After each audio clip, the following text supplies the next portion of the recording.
राम राम जी। हम लोग आज इस वीडियो के माध्यम से मिल रहे हैं। हम आज से फर्स्ट ग्रेड स्कूल लेक्चरर की तैयारी शुरू कर रहे हैं। मैं हिंदी साहित्य का संपूर्ण सिलेबस वीडियोज के माध्यम से शेयर कर रही हूँ, तो इसे लाइक, शेयर एंड सब्सक्राइब कर दीजिएगा और कमेंट के माध्यम से सुझाव दीजिएगा। हम सर्वप्रथम जो बेसिक चीज़ है, आती तो है नहीं ये, पर हम शुरुआत से ही स्टार्ट करेंगे। सबसे पहले हम देखेंगे हिंदी साहित्य का इतिहास, जिसमें हम पहले इतिहास के बारे में पढ़ लेते हैं। इतिहास का शाब्दिक अर्थ है ऐसा ही था या ऐसा ही हुआ। इतिहास दर्शन इतिहास के अध्ययन एवं विश्लेषण के लिए अपनाए जाने वाले विभिन्न दृष्टिकोणों, विचारों, धारणाओं व अध्ययन पद्धतियों को इतिहास दर्शन कहते हैं। आगे हम देखेंगे भारतीय दृष्टिकोण और पाश्चात्य दृष्टिकोण। इतिहास के प्रति भारतीय दृष्टिकोण आदर्शमूलक व अध्यात्मवादी रहा है। इसमें सत्यम, शिवम, सुंदरम के समन्वय पर बल दिया गया है। यह सामाजिक तत्वों की अपेक्षा चिंतन मूल्यों पर जोर देता है।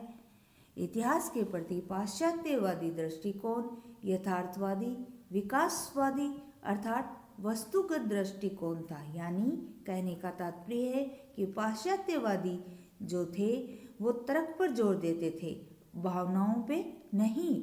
हेरोडोटस ने इतिहास के लिए खोज, अनुसंधान, अन्वेषण को महत्वपूर्ण मानते हुए कहा है कि इतिहास वैज्ञानिक विधा, तर्कसंगत विधा, यानी इसके तथ्य एवं निष्कर्ष प्रमाणों पर आधारित है।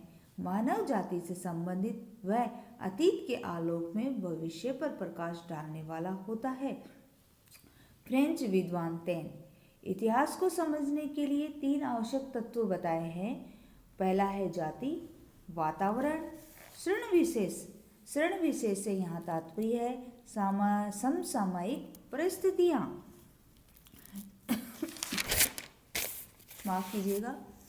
हर्सन ने बताया कि तैन ने रचनाकार के व्यक्तित्व व प्रतिभा की उपेक्षा की है।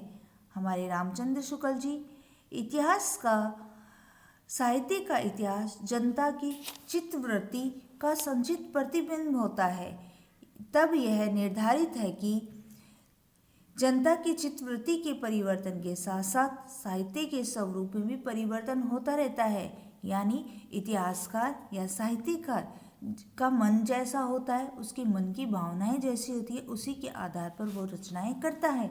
हीगल कहते हैं इतिहास घटनाओं का संकल्प मात्र नहीं है, अपितु उसके भीतर कार्य कारण श्रृंखला विद्यमान रहती है।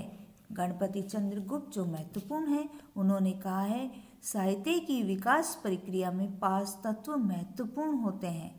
पहला है सृजन शक्ति, परंपरा, वातावरण, द्वंद्व और संतुलन।